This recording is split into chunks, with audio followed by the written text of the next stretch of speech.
Like I shared in my video before this one on Mabon, I completely forgot about this holiday. And although I usually start prepping for the autumn in August around Lunasa, and getting sick at that time, it completely threw me off this year. I wanted to make sure I at least had a Mabon video out, and so this got pretty quickly put together. And I will be adding on throughout the rest of the month until my favorite Sabbath of all, Samhain. But let's not get ahead of ourselves. I woke up very begrudgingly, but then I found out that my favorite YouTuber had a special and put out 2 videos this week. So I started my day off right by watching a half hour of her and being inspired by her incredibly beautiful videos. And if you don't know who I'm talking about, Alwyn Oak is on YouTube, and she is most definitely the best for very, very witchy content. So after it was over, I started bringing out all the dark colors and wanted to layer in many different materials, which isn't a whole lot of fun when it's 85 degrees, almost 90 every day. Thank you very much, Summer, for sticking around a lot longer than expected or wanted. So I wanted to put out some darker colors and some different thicker material and bringing out some of my darker witchy goodies that are perfect for the autumn aesthetics.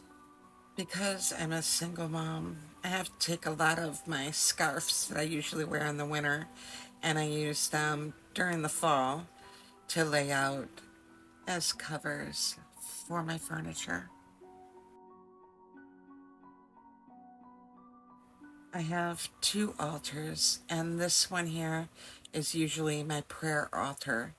And, well, it's always my prayer altar, but I gave it a little bit of a witchy aesthetic to it. And then I brought my witch out after I removed my rabbit for the fall.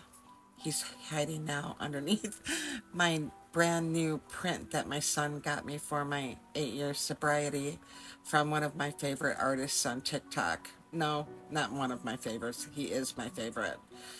And you should check him out if you like Catholic art like I do, which may sound weird, but I really do. It is a part of my history. Part of my family is Italian and very Catholic. So anyway, his name is Eric Music, and you should check him out if you are into religious art. I made my altar very light this year. I always have my memorial board of the people that I've lost, and I always put that out usually at Lunasa so that it's out for all of the entire autumn season. I will talk more about my memorial board during Samhain in my videos then, and that is something that I made about 5 years ago. In the very front there, in that crystal jar, is my husband's ashes that we keep there. Half of them are with, well, a part of them are with me, a part of them are with his mother, and then our daughter has the other ones. And I usually keep him on the prayer altar, but during this time of year, I always put him on the altar with the memorial board of other people in my family or friends that have passed away. But let's talk about my Mabon Craft that we made this year at a very short notice.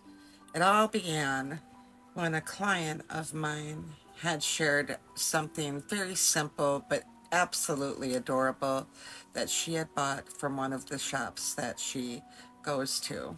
I thought it was absolutely adorable. I had to have one, and I also had to have a craft to come up really quick since I forgot about Mabon.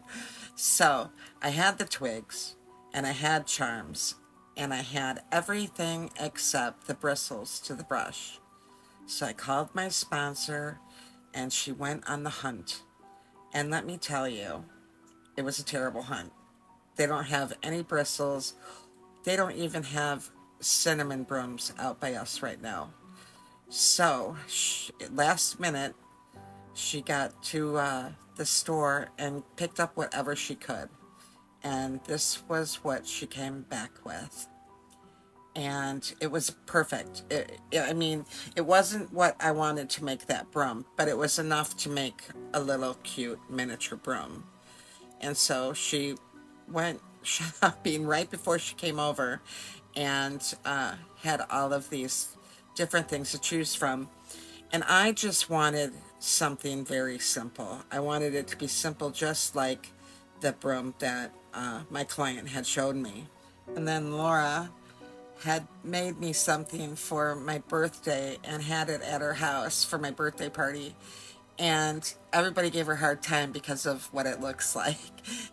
She gave it to me because she's getting teased about it. So now this mushroom that is shaped like something with something coming out of it is now going to be in my house, which is fine. People will tease me about it, and I can handle it. It is the only phallic shape that will be in my living room for a while. Laura, being the classic Leo that she is, brought enough stuff to make sure that we had a variety of everything. And she's such a creative person that she just went to town on everything. Me, I wanted something simple, just like my client had shown me. And so I took a more minimalistic approach to my broom. But Laura's was looking fantastic. She is so creative, and I love the way she just puts things together. Me, however, suffer greatly, even with something as little and as simple as this broom. So Oli had to come and check everything out and make sure that we were doing everything right. And here was Laura's broom when she was finished. I love her work so much. She can make anything so easily. Me, on the other hand, am a pain in the ass. And so I went through all my charms and changed them about 5 times. And then I pulled out these little bottles that I had. And I had seen a witch on TikTok who made a life-size broom with salt inside one of them. But I decided to get some hematite for balance because of it being the autumn equinox, and some lavender, and put it in that bottle. The witch was an Irish witch, and she made life-size brooms, but she doesn't ship to the United States. I put a charm of the fortune teller on the broom, and I chose a crystal for the top and the bottom of the broom. And we were done. It was simple, it was quick. I made it harder than it had to be, but it turned out to be a really great afternoon, and that's my finished miniature broom. I like this so much that I've decided to make some more and put them in my shop. And I carry a lot of witches products that I hand make myself. Here's a set of our dragon witch bells that I have for the home that I just put in this month. They're brand new. I have a couple different designs. All of my witchy products are made in sacred space during the proper moon phase, and you can even have one custom made if you reach out to me on my Etsy or my email. You can find my Etsy shop at An Old Friend Studio. I also carry witch balls, different herbs, mojo beans. I have some witchy products, and I also have tarot readings that you can find at An Old Friend Studio, or email me at anoldfriend6420@gmail.com to get a wider variety of prices and options. I hope that you all enjoyed today's episode, and I've got some magic to do. So everybody have a very blessed Mabon. And until next time, stay blessed, sweet souls.